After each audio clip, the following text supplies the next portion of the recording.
আসসালামু আলাইকুম ওয়া রাহমাতুল্লাহ। ওয়া আলাইকুমুস সালাম ওয়া রাহমাতুল্লাহ। আলহামদুলিল্লাহি রাব্বিল আলামিন ওয়াসসালাতু ওয়াসসালামু আলা সাইয়্যিদিল মুরসালিন ওয়া আলা আলিহি ওয়া আসহাবিহি আজমাইন। أما بعد فأعوذ بالله من الشيطان الرجيم بسم الله الرحمن الرحيم। সম্মানিত শিক্ষার্থী, দর্শক, শ্রোতা, ভাই বোনেরা, আমরা শুরু করতে যাচ্ছি আমাদের নিয়মিত বয়স্কদের কোরআন শিক্ষার অনুষ্ঠান তালিমুল কোরআন। দর্শক, শ্রোতা, ভাই বোনরা, আমরা আজকে 3টি পর্ব সূরা ফাতিহা, হেজেমতন এবং তারতিল মাস শেষ করেছি। আজকে আমরা শুরু করব হদর। হদর মানে কি? দ্রুত। হদর মানে কি? দ্রুত মানে তাড়াতাড়ি পড়া। এটা জায়েজ রেখেছেন আল্লাহ রাসূল। আল্লাহ রাসূল নিজেও যুদ্ধ জেহাদের সময়, সফরের সময়, ব্যস্ততার সময় হদর পড়েছেন। কিন্তু হদর পড়ার একটা নিয়ম আছে, সেই নিয়মটা আপনাকে মেনে হদর পড়তে হবে। যেমন আমাদের দেশে আমরা যারা হদর পড়ি, আমাদের মুসল্লিরা আমরা কীরকম পড়ি, যেটা আমার নিজের বাস্তব অভিজ্ঞতা, আমি আমার ছাত্রছাত্রীদের থেকে শুনেছি। তারা পড়ে এরকম, আপনারা একটু খেয়াল করে শুনেন। আলহামদুলিল্লাহি রাব্বিল আলামিন আর রহমানির রহিম মালিকি ইয়াউমিদ্দিন ইয়্যাকা না'বুদু ওয়া ইয়্যাকা নাস্তাঈন ইহদিনাস সিরাতাল মুস্তাকিম। শুদ্ধ পড়েন, কিন্তু প্রত্যেক আয়াতের শেষে কি করেন উনি? থামিয়ে যান না, সাকিন করেন। আয়াতের শেষে কি করেন? সাকিন করেন। শেষ হরফে জজম করিয়া পড়েন। কিন্তু এটা শুদ্ধ না।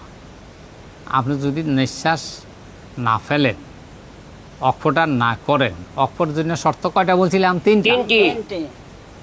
সে হরফ হইতে হইবে, সে হরফকে সাকিন করতে হইবে, আর নিঃশ্বাস ও আওয়াজকে শেষ করিয়া পড়িতে হবে। তাহলে এটা অক্ফ হবে, নইলে অক্ফ হবে না। কিন্তু আপনি করলেন সাকিন, নিঃশ্বাসও ফেললেন না, তাহলে এটা সাক্তার মতো হয়ে যাবে, যেটা অবশ্যই মাকরুহ, অবশ্যই খারাপ। সেই জন্য আমাদেরকে হদর পড়া শিখতে হবে। আমরা এখন হদর পড়ব।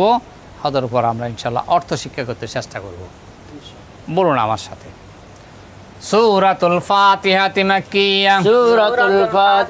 মাক্কিয়া। বিসমিল্লাহির রহমানির রহিম। আলহামদুলিল্লাহি রাব্বিল আলামিন। বিসমিল্লাহির রহমানির রহিম। আলহামদুলিল্লাহি রাব্বিল আলামিন। আপনি এক আয়াতেরও হদর পড়তে পারেন দ্রুত। আমরা 2টা আয়াত মিলিয়ে পড়ার কারণ হলো, আমরা অক্ষর চিহ্নগুলি জারি করি নাই। অক্ষর চিহ্নগুলি কোথায়, কি অবস্থা, কীভাবে পড়তে হবে, সেই জিনিসটা আমরা আপনাদের সামনে তুলে ধরি নাই। তো হদরের মধ্যে আমরা সেই জিনিসটা তুলে ধরার জন্য 2টা আয়াত মিলিয়ে পড়ছে। সেই 2টা আয়াত আমরা কি পড়লাম? বিসমিল্লাহির রহমানির রহিম। এখানে অক্ষর চিহ্ন কি? শুধু দায়রা। দেখেন, শুধু কি? দায়রা। শুধু দায়রা থাকলে আমরা কি বলছিলাম? উভয়টা চলে। অর্থাৎ এখানে আপনি ইচ্ছা করলে অক্ষ করতে পারবেন, মিলাইও পড়তে পারবেন। তো আমরা পূর্ব অক্ষ করে পড়ছি অনেকবার, রহিম থেমেছি। এবার আমরা পড়ছিলাম মিলাইয়া পড়তে হলে রহিমের মিমের জের সামনে লামের জজের সাথে মিলাই পড়তে হবে। কি বলতে হবে? মিলহামদুলিল্লাহ। কি বলতে হবে? মিলহামদুলিল্লাহ। আমি আবার পড়তেছি, শুনে। বিসমিল্লাহির রহমানির রহিম। আলহামদুলিল্লাহি রাব্বিল আলামিন। বিসমিল্লাহির রহমানির রহিম। আলহামদুলিল্লাহি রাব্বিল আলামিন। বেশ। এখানে অক্ষ চিহ্ন হচ্ছে দায়রার উপরে কি? লাম আলিফ। অক্ষ করা না করা উভয়টা চলে। আমরা অক্ষ করছি, এবার আমরা মিলাই পড়ব। মিলাই পড়লে এখানে বলতে হবে নাররা। কি বলতে হবে? নুনের জবরদার রোয়ার তাসদিদের সাথে মিলিয়ে পড়ব। এখানে আলিফ আর লাম পড়া যাবে না। তার কারণ কি বলছিলাম? রোয়াটা হরফে শামসি। হরফে কি? শামসি। হরফে শামসি। যারা আরবি মুখস্থ লিখতে চান তাদেরকে হরফে শামসি অবশ্যই মুখস্থ করতে হবে, নইলে তাদের লেখা শুদ্ধ হবে না। কারণ যেমন মনে করেন আপনি এখানে পড়লেন নাররা, আলিফের লাম পড়াই যাচ্ছে না। আপনার নাররা নুন রোয়া লিখলে আপনার পড়া হয়ে গেল, কিন্তু আলিফ লাম না লিখলে লেখা শুদ্ধ হবে না।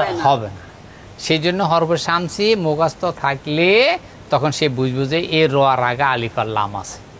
রর আগে কি আছে? আলিফ লাম আছে। আলিফ আর লাম আছে, কিন্তু হরফে শামসির কারণে আলিফ আর লাম উজ্জ হয়ে গেছে। বলেন নার রহমানির রহিম। নার রহমানির রহিম। আমরা এবার পুরোটা মিলাই পড়বো। আলহামদুলিল্লাহি রাব্বিল আলামিন আর রহমানির রহিম।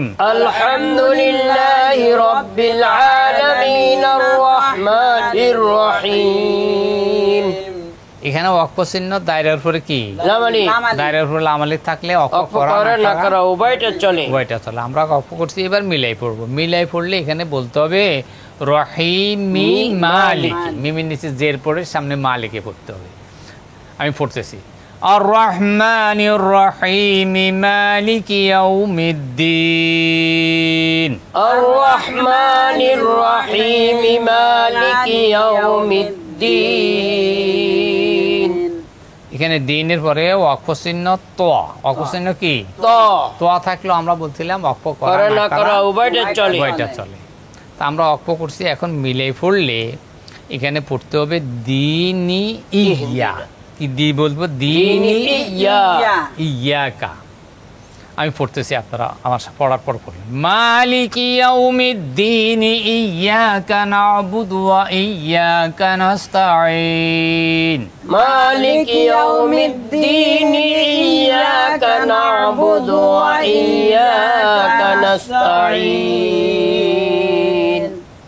কানাস্তাইনের পরে ওয়াকফ চিহ্ন কি? ত। ওয়াকফ করা না করা উভয়টা চলে। আমরা ওয়াকফ করছি, এবার আমরা মিলাই পড়বো। কি করে পড়বো? মিলাই পড়লে পড়তে হবে এখানে নুহদিনাস। কি পড়তে হবে? নুহদিনাস। এখানে ইহদিনাসের যে হামজা, এটারে এই হামজাটাকে বলা হামজায় অসল। কি বলা হয়? অসল। আর ইয়ার এখানে নিয়া বলি নাই, হামজা এটা বাদ দি নাই।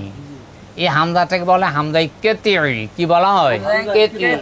মানে বিচ্ছিন্ন। যার আগে পিছে মিলে বিচ্ছিন্ন রাখে সেই হামজাকে বলা হয় হামজাই কেতি।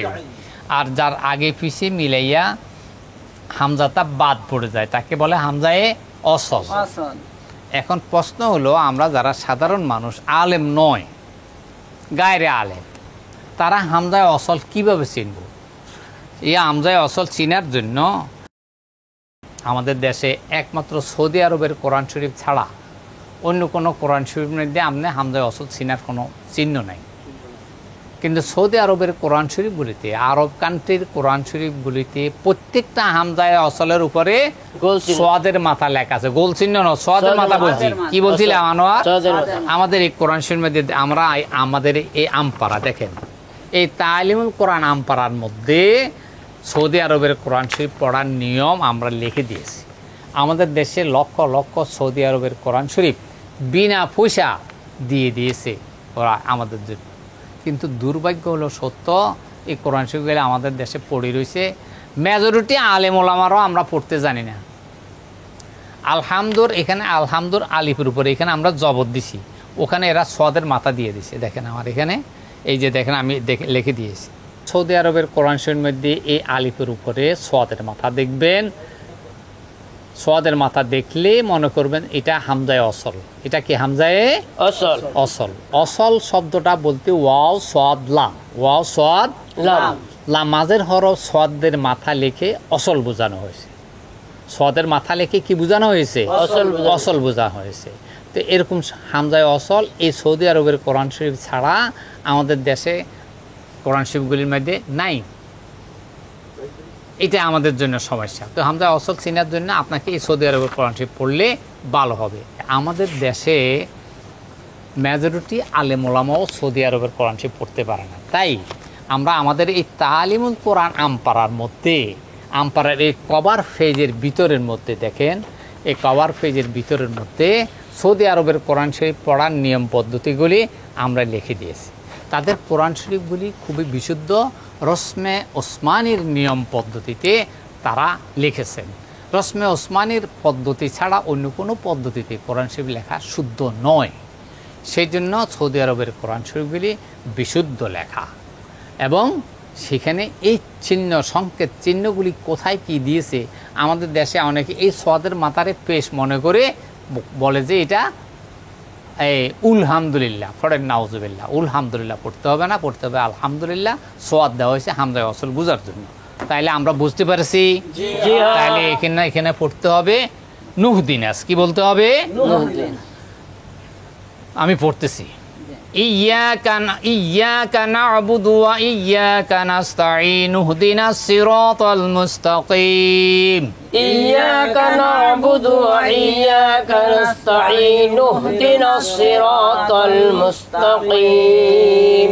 মুস্তাকিমের পরে ওয়াকফ চিহ্ন দায়রাতুল আমালি, ওয়াকফ করা না করা উভয়টা চলে। আমরা ওয়াকফ করছি মিলাই বলে মুস্তাকিমা সিরাতাল্লাযী। আমি পড়তেছি, ইহদিনাস সিরাতাল মুস্তাকিমা সিরাতাল্লাযীনা আন'আমতা আলাইহিম। اهدنا الصراط المستقيم صراط الذين أنعمت عليهم। আনতা আলাইহিমের মধ্যে ওয়াকফ চিহ্ন হচ্ছে 5, আরবি 5। আরবি কি? 5। দায়রার উপরে লামালি দেওয়া হয়েছে, আমার আরবি 5 বুঝবো না বিধায় আমরা আরবি দায়রার উপরে লামালি দিয়েছি। তবে আরবি 5 যেখানে লেখা থাকবে সেখানে ওয়াকফ নিয়ে মতভেদ আছে। ওয়াকফ নিয়ে কি আছে? মতভেদের কথা আজকে বলার সময় নেই, আগামী দিন ইনশাল্লাহ বলবো। কি মতভেদ তা জানা আমাদের জরুরি। এখানে ওয়াকফ করা না করা উভয়টা চলে, কিন্তু শেষ হরফ সাকিন হয়ে আছে। ওয়াকফ করলে যেরকম মিলে পড়লো সেরকম বলেন, আন সিরাতাল্লাযীনা আন'আমতা আলাইহিম গায়রিল মাগদুবি আলাইহিম ওয়ালাদ-দাল্লিন।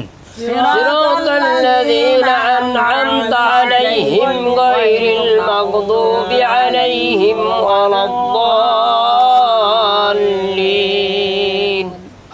আমিন। آمين। দর্শক শ্রোতা ভাই বোনেরা, আমরা হদর পড়ার নিয়ম পদ্ধতি আপনাদের সামনে তুলে ধরলাম। আগামী দিন আমরা ইনশাল্লাহ অর্থ শিক্ষা করব এবং এই যে ওয়াকফ নিয়া মতভেদ এটার আলোচনা করব। আগামী দিনের ক্লাস দেখার আমন্ত্রণ জানিয়ে আজকের মতো আমরা বিদায় নিচ্ছি। আসসালামু আলাইকুম ওয়া রাহমাতুল্লাহ।